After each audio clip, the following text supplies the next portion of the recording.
a 2013 poll of Hamilton County citizens, we learned that the majority of voters support increasing resources for public schools as long as they know those resources will directly improve outcomes for students.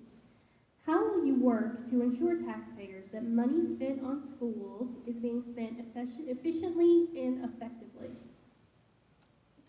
I would ask all the questions. I get involved. I'm the PTA vice president at Palmer Elementary. I was PTA vice president at Palmer Elementary. I'd get involved. I'd go to PTA meetings and find out what the parents and the teachers and the kids want and need.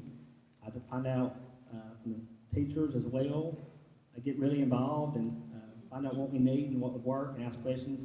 I've asked a lot of questions. I don't know everything. I'm trying to learn this as much as I can. I'm hearing from school bus drivers and cafeteria workers, more than just teachers and kids in the school system. So I'm trying to learn everything as fast as I can, as quick as I can. And of course, all the citizens have inputs too, so I'm trying to listen to everybody's needs and trying to do the best I could do if I was elected. Dr. Skate. We cannot, as a school board, go continually to the county commission and say, we need money, we need money, we need money. We don't have something to show for that money. And they're not going to be willing to give us some more money until we start showing results. ACTs have gone down, graduation rates have gone down. We have got to show progress. Once progress is shown, then I think we will be able to get more money. Right now, Hamilton County is spending almost $10,000 per student.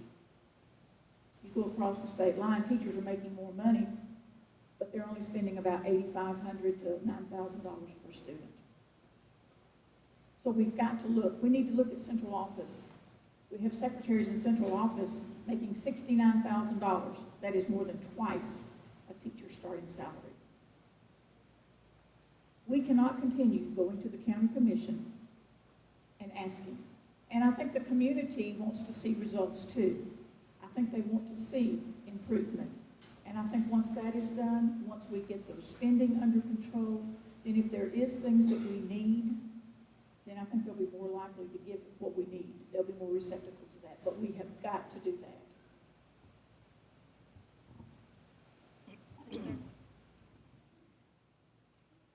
I've been on the board. I have seen, when I first got on the board, the school board was spending about $1 million a day. In 12 years, we were up to $2 million a day to run the school system. So the taxpayers have been very generous. During that time, ACT scores have declined, graduation rates have declined. There's some things we can do at the school board that would change that if we could just get the votes to do it. I have brought up to bring it back traditional scheduling to all of the schools instead of block scheduling. Block scheduling is so much more expensive, requires so many more teachers.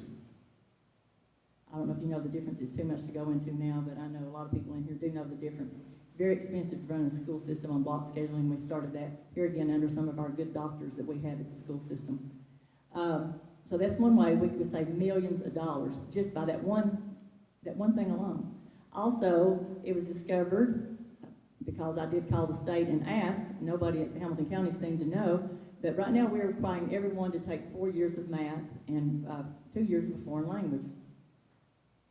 The only way people can pass 4 years of math is to make it where everybody can pass it, and you're just watering down for the people who really need it. Also, the 2 years of foreign language, we could have waived that requirement years ago, and we have not done that. We have been forcing kids to take 2 years of a foreign language. Just think of all the teachers that we've had to pay for students to take classes if they didn't have to graduate in the state of Tennessee. It makes me angry that we've not addressed that before now. I am not a cheerleader for tax increase. What a lot of special interest groups want us to be, that's not me, that's not my deal, that's not our job. Our job as a school board is to set policies, procedures, and vote on the budget. That's what we do. We have one employee, and that's the superintendent.